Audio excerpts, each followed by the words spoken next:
death of Donny B. Strung out, waiting to die.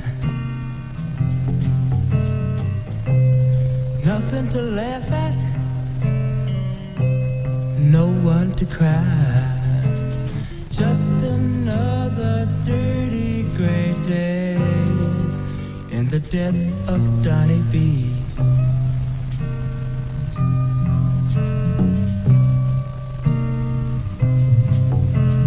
Just another dirty gray day in the death of Donny B. Drugs is just a waste of time. Just to be normal, you have to go through a lot of hell.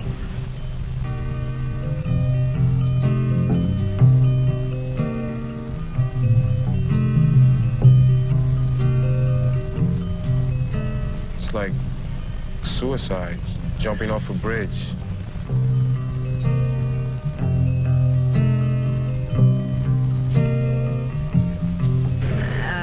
I know he's killing himself, and I have a sneaky suspicion that he knows it also.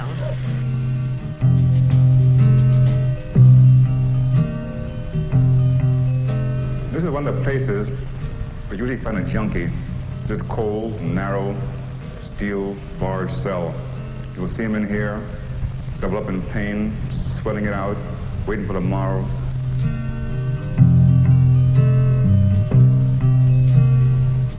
I really didn't know who I was, what I was or where I was going. He is socially dead, morally dead, and soon he will be physically dead. Drugs are a cop-out. It really doesn't help the matter any, makes it worse. You're a poor person. Here you have a very expensive habit. In fact, you're really living like a rich person, because here you're giving yourself something which is going to cost you quite a few dollars per day. And where's the money going to come from? No one's going to give you that much money a day. And as your habit grows, in other words, as you use more and more drugs, this is inevitable. It's going to happen that you need more and more money. And no one's going to give you that as a gift.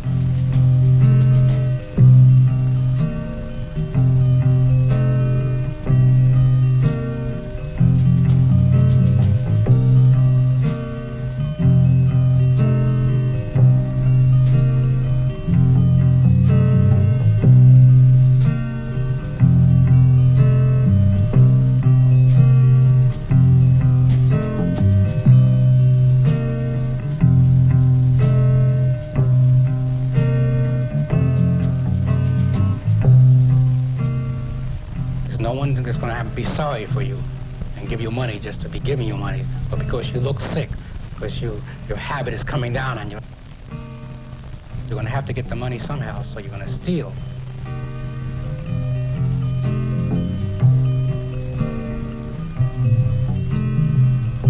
There's no future for him. As it stands in reality, there is no present because he's really non-existent. His whole world consists of, let's say, of him.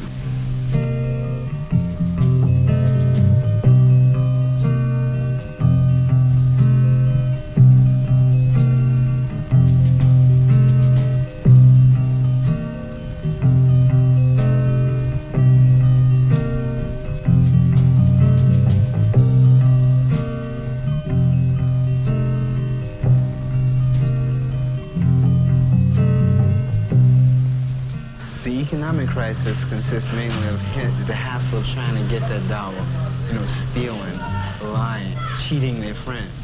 They like to use people for what they can get. They might as well be dead.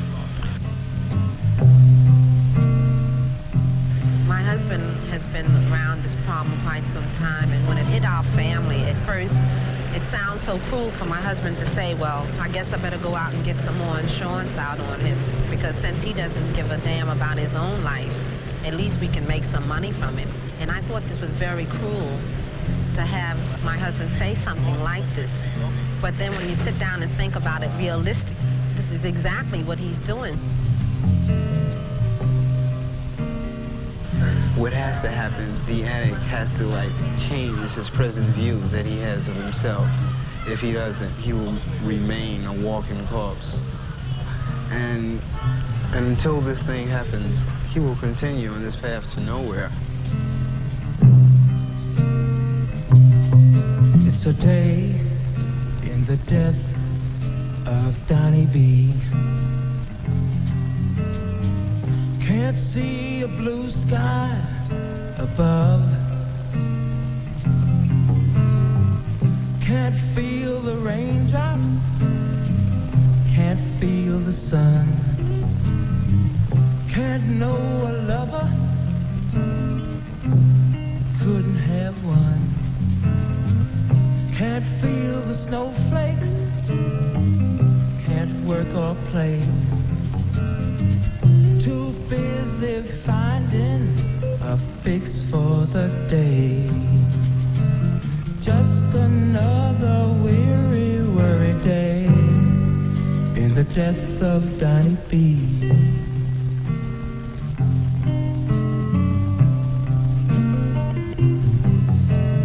Just another weary, worry day in the death of Donny B. When you come into court, you see these people standing before the law, you can realize, gee, I remember seeing that person walking around, the neighborhood, a few months ago. And they must have seen all the addicts, they must have seen the people hanging on the streets, and people that were without clothes and shelter because they used drugs. But that didn't seem to impress their minds. They probably were saying to themselves, well, that will never happen to me. I'm starting to use drugs, but I know I won't be like that. I'm not that old, I'm young, and I can take care of it, I can control my habit and all this kind of thing, Most of the people we do arrest are the minor people, the street addict, the 18, 19-year-old person who is on junk, use 4, 5, 6, 8, 10 bags a day. Arrest them for either possessing narcotics itself or for committing various crimes they need to do in order to get the money to supply their habit. And he spends anywhere from 6 months to 2, 3, 4 years in jail on each offense. It's kind of hard to see a young person almost near death because he's stuck a needle on this person who's vital, who has a lot of life in him, who should be going to school and who should be playing, playing basketball or something, yet and has the body to be able to do these things.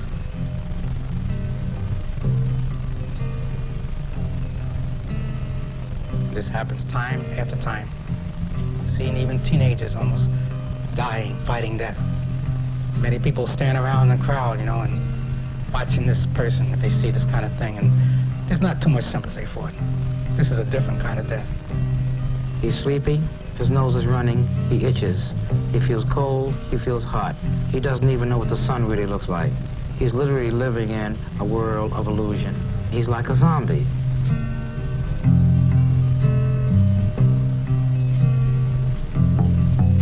It's a way of living for Donny B. Jiving his friends for a buck. And nothing else matters. Nobody cares. Hanging around to raise a little bread for the death of Donny B.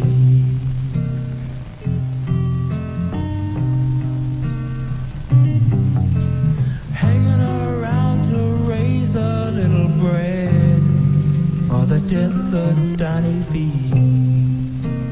The great bulk of the junkies are still in the same place I left them at. 25 years ago, I was in the streets, a detective making an arrest, and today I see the same fellas who've been to jail off and on, on the same corners, in the same stinking cellars, in the same rooftops, and their friends have died of overdoses or just being sick from the junk. And they're still in the same spot, and nothing has changed for them. But most of them I've known 20 years ago are dead or in jail. I found better things to do. I saw that wasn't me. I want to live to be an old man, real old man. It's hard to describe. It's just really a way of killing yourself. No more school, no more future. It's an abysmal end. And I tell you, I'm not trying to put any kids down or any people down, but you start with junk, it puts you down. It's the needle and vein for Donny B. Freezing his muscle and brain. Bottle cap living, bottle cap dead. Just another dirty gray dawn in the death of Donny B.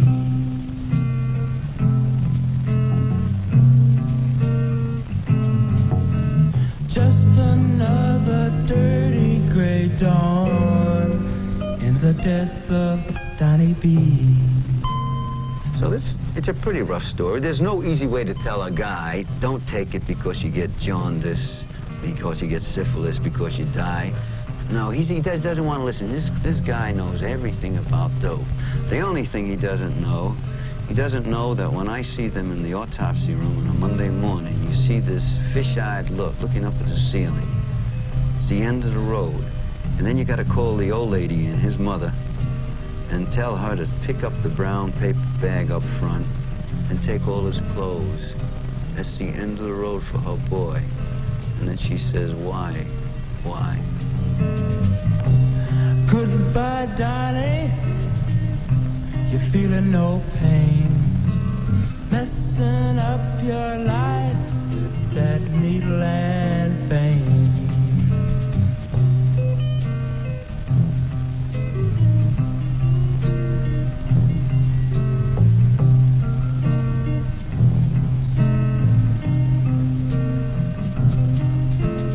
Just another dirty gray dawn in the death of Donny B.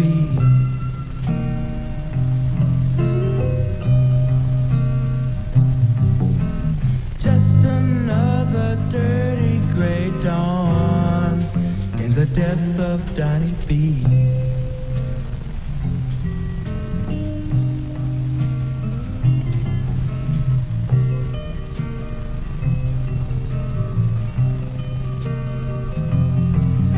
Say goodbye to the people, Donny. You're going away soon. Goodbye, Donny. Goodbye, Donny.